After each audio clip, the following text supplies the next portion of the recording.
Alone. It is not darkness itself that unsettles the human mind, but the invitation it offers to the imagination, the fear of not what we cannot see, but of what may already be watching you from within it. A story by Louis Cave. I had stopped trying to remember which direction had come from a long time ago. At some point, the forest had stopped feeling like a familiar place, and more like another world I wanted no part of, a black labyrinth of slender trunks and tangled undergrowth that swallowed every path I thought I saw and returned me only to more darkness. I had been walking for hours, though by then time no longer meant much to me. My legs moved because I forced them to. My feet dragged because they had no strength left in them. Every step felt only borrowed. The last of the daylight had vanished so gradually and quick, I hadn't noticed it at first. One moment the woods had been dim, thick with shadow beneath towering trees, and the next they'd become almost completely lightless. The pines rose like natural monoliths into the approaching night above me, their branches knitting together so tightly that even the sky had been smothered out. I couldn't see the fading sun. I couldn't see the moon. I could barely see 10 feet in front of me. The cold had settled into me so deeply it no longer felt sharp.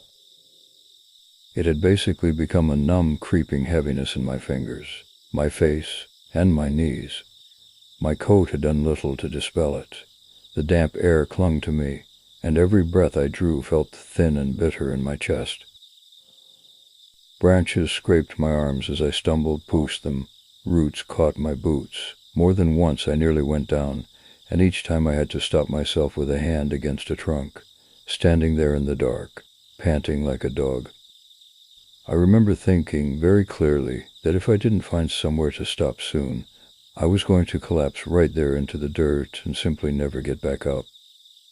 That thought should have frightened me more than it did, but I was too tired to be afraid. I kept walking.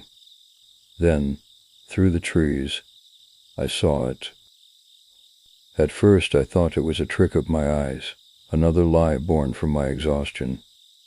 I stopped where I was and stared, breathing hard, my pulse thudding in my ears. There, in the distance, a shape, square, still. For a moment I didn't move. I was afraid that if I blinked, it would be gone. Then I took a step forward, and the shape remained. It was a cabin, small and dark, half swallowed by the woods, but it was real. I cannot describe the relief that hit me when I realized what I was looking at. It was so sudden and so intense that it almost made me laugh. My knees felt weak, my throat tightened, and for the first time in so many hours, I thought I might actually make it through the night. I dragged myself and pushed through the brush, branches snagging at my sleeves, boots sinking into the cold earth. As I got closer, the clearer the cabin took shape between the trees, a squat little structure of old timber, weathered almost black in the dark, its roof sloping low, its outline stark against the wilderness around it. No light shone from inside, no smoke rose from the chimney. It stood in silence, but it was shelter, and by then, shelter was all that mattered. I stopped at the door and listened. Nothing.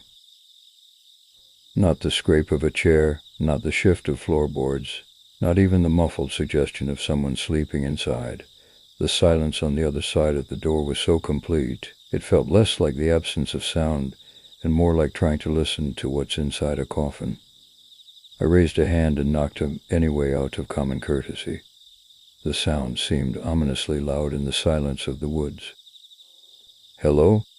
I called out, my voice rough and scratchy. "Is anybody in there?" No answer came.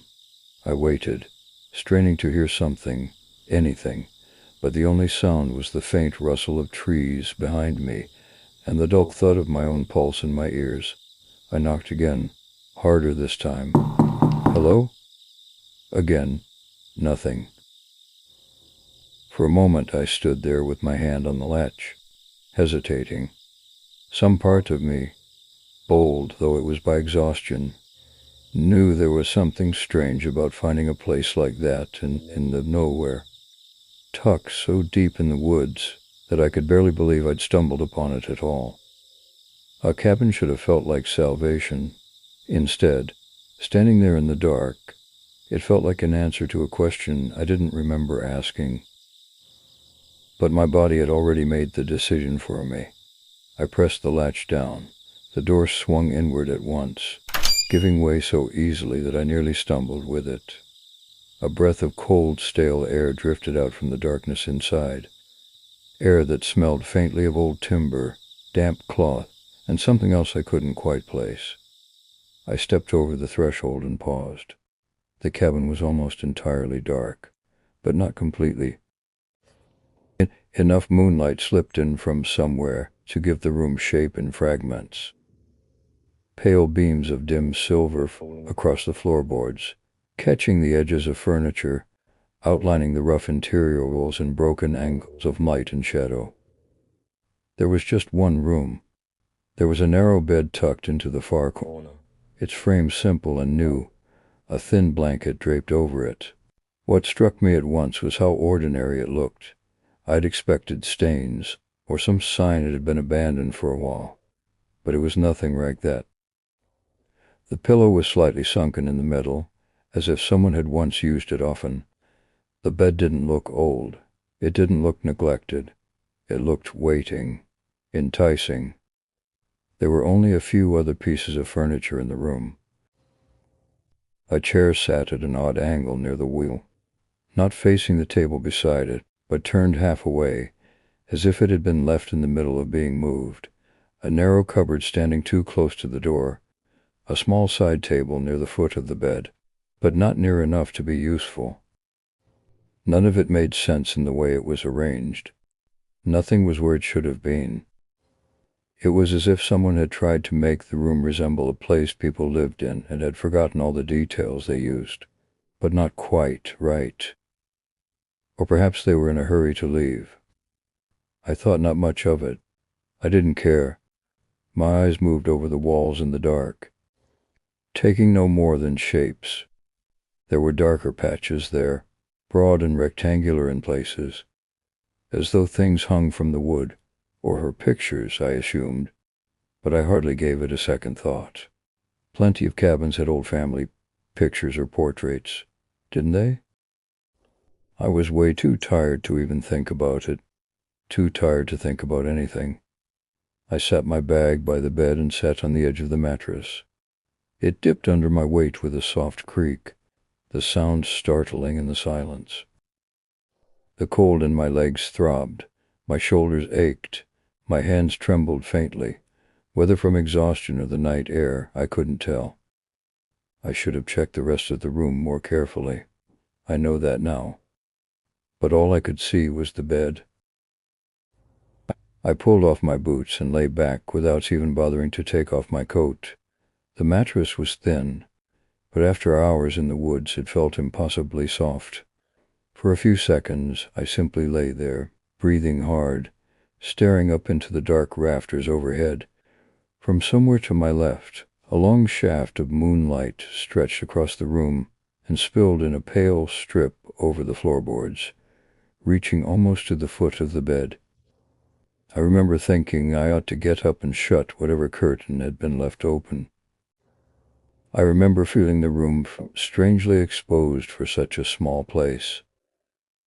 Then my eyes closed, and before I could open them again, I was asleep.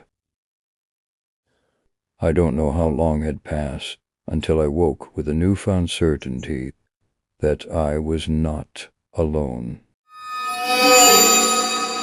There was no sound, no creak of floorboards, no voice, no movement in the dark, and yet I was awake all at once, torn out of sleep so abruptly that for a moment I couldn't even understand what had happened. My eyes opened into darkness and moonlight. My breath caught halfway in my throat, and every part of me went rigid beneath the blanket. Something was wrong. That was the first thought. Not a thought, really. A knowing. A cold and ancient instinct that came from some place deeper than reason. The same feeling you get when you realize before you turn that someone is standing just behind you in an empty room. The same awful certainty that eyes are on you, though you have not seen them yet. The room had changed, or perhaps it hadn't changed at all, and I was only seeing it properly now. The air felt colder than before, so cold it seemed to press against my skin. Goosebumps prickled instantly along my arms, down the back of my neck, across my spine. My fingers twitched against the blanket. I could hear my own breathing, shallow and uneven, and beneath it the slow gathering thud of my heart. I lay exactly as I had woken, staring into the dark, trying to understand what had pulled me from sleep. The moonlight was stronger now. It spilled through the room in pale, watery beams, reaching across the floorboards and stretching up the walls in long silver slashes. It gave shape to things that had only been shadow before. The chair, the little table, the cupboard, the bare planks on the walls. And then, in the far corner of the room, just beyond the foot of the bed, I saw something. A frame. I hadn't noticed it before, not truly. Only one more dark shape among many, but now the moonlight touched it just enough for the image within to begin surfacing from the dark. At first it was only the faint oval of a face, then moon, a pallor, the long suggestion of a cheek, a forehead, two-eye, features emerging slowly, reluctantly, as though the dark itself were giving them back one by one. The more I stared, the drier my mouth became. It was a portrait, but not like any portrait I have ever seen. What looked back at me from within that frame did not seem like any human face I had ever seen before. It was stretched, too long, too narrow, the bones of it worn beneath skin the color of old wax. Its eyes were caught in the moonlight, with a wet, glassy sheen that made them seem horribly alive. And the mouth, God, it was open in something that might once have been a smile, but had widened beyond all human proportion, pulled too far at the corners, as though the flesh had been drawn taut and left there. Not a grin, not exactly. Something emptier, something forced. I could not tell whether the expression was joy or pain. I think that was the worst part. For a long second, we could only stare at it, unable to even blink. My eyes were then forced to wander. There were more shapes on the walls. To the left of that first portrait was another, then another, then another. My breath was violently ripped from my lungs. The cabin walls were covered with them. Not one or two old paintings left behind by some forgotten only, with a handful of same family portraits hanging in dust. Every wall, every side of the room, framed faces stared out from the darkness in rows and clusters, some crooked, some perfectly straight, some half swallowed in shadow, and some touched by moonlight, just enough to reveal what they were. Pale, dreadful faces, each one bearing the same impossible quality, as if they had been painted by someone who had seen human beings only from a great distance and hated them for it. One had eyes set too far apart, round and shining, with no warmth in them at all. One had a mouth so thin it looked sliced into the face, except for the corners, which bent upward too sharply. One seemed almost childlike, until the light caught its mouth filled with too many teeth.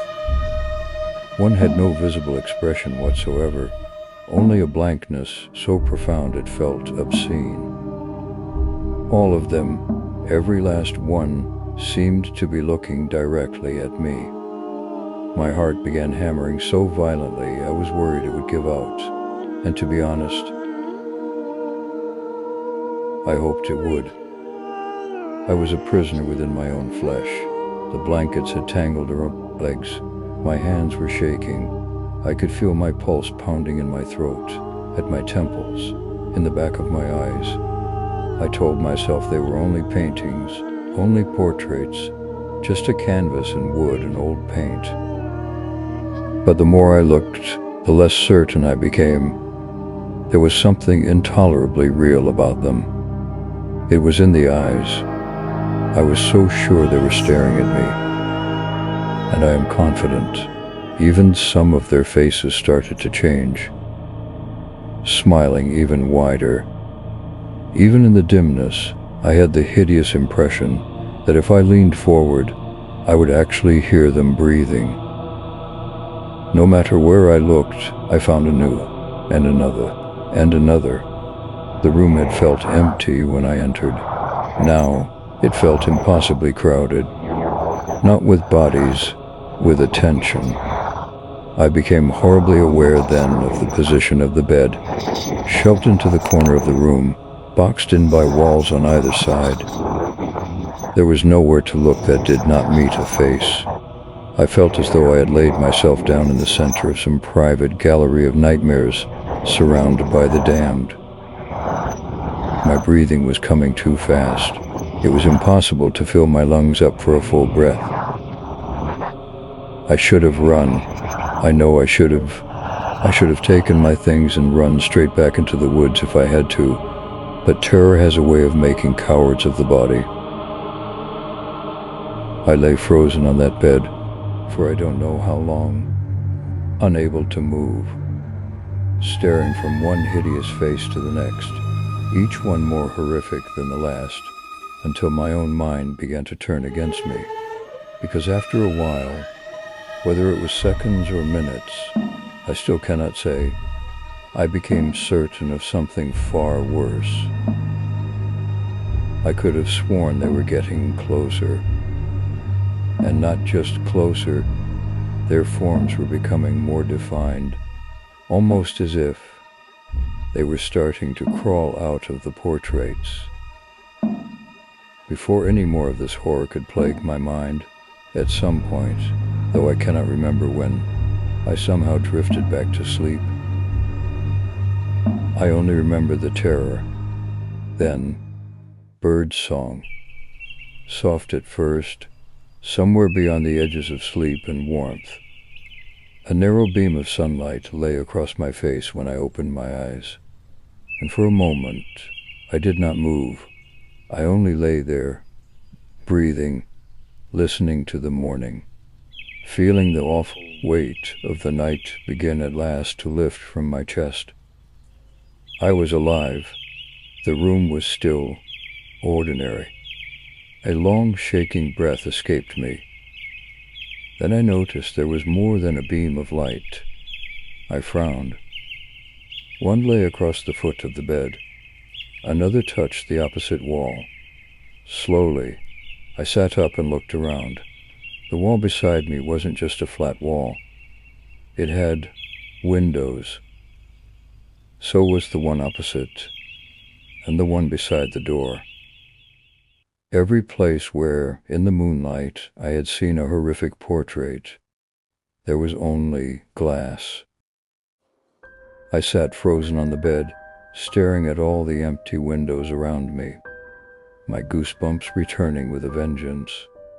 There had never been any portraits in that cabin, only windows.